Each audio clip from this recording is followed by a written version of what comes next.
inviting me, because I still count my presence in Tunisia in days. And normally I should sit down there and listen to what those who are much more experienced on Tunisia would say. So please forgive me if I'm not coming with a speech, but rather with some remarks and some thoughts which I have. And as I'm still a student of Tunisia, I would rather like to make a few remarks of what our own experiences and experience in other countries, which I would like to share with you. My first remark goes a little bit to what my British colleague said, meaning what can we do as an international community? And the first thing is sharing our own experience. This might not sound particularly exciting, but I think it is very important in also expressing the way I'm just doing it, sharing our experience.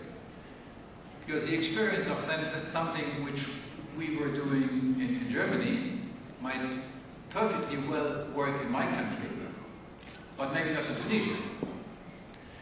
It's still worthwhile looking at it, having a critical eye and ear, and seeing what is done in Germany, what is done in France, what is done in India, and trying to see what exactly might work in Tunisia in a particular area.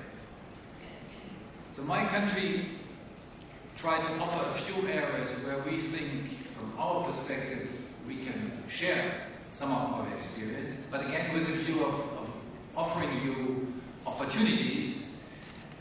One is water, how to provide more water in rural areas, how to provide clean water. I don't need to explain you why this is. Again, whether our German system works in Tunisia, we don't know, but we can at least show you what we did, and maybe something like this or something else.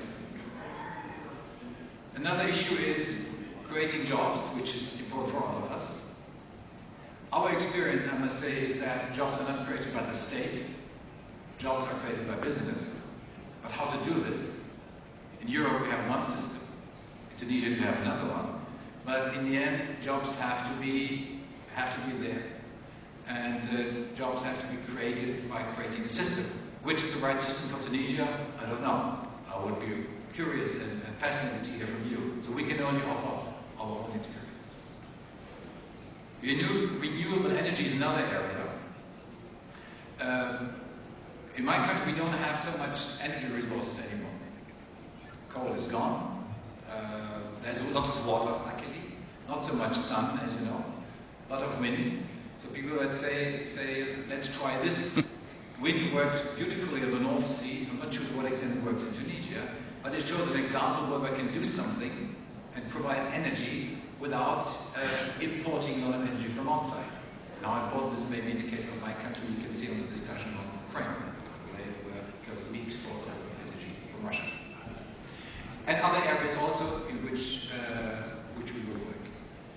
So we can share this experience with you, but again, whether our experience is the right for you, because we don't know. And one of the areas where I would be curious to find out during my time in Tunisia, to which I'm looking forward very much, is to get a certain sense myself which one of our experience we work or which one we not. The second remark is a little more, less complicated, let's put it this way. We can share our experience, but we cannot decide for you. And we know from politics back home that it is sometimes easy to have good expertise. You find a lot of experts, you can be very good advices. Sometimes one expert says you're this one, the next expert says the opposite. Which one is the right decision? Again, we don't know. But I think the responsibility of a politician also is to decide. And this is the experience which we have back home, and not only in my country, but in all European countries and other countries. There is a moment when one has to decide. And for those those who are in a position like this, I can offer also another experience which is not very positive. Normally, people don't thank you for decisions. Normally, people don't thank you. People are always criticizing for decisions. But still, they have to be done. So we cannot decide. We don't want to decide in your place.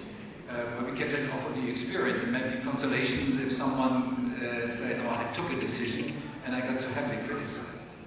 I think it's very important that also European and international politicians come and join those who have to decide and say, "Look, we are all in the same situation like you. It's not easy to decide. We were happy to provide you ideas, ways, and means, but the decisions have to be taken by the responsible people in each country." And the third remark applies to an issue which I believe and we believe is very important to democracy, that's communication. Communication, communication, communication. And communication works in two directions. Direction number one is we have to listen to what the people actually want and the people actually need. If I'm looking back at the system back home on bigger projects,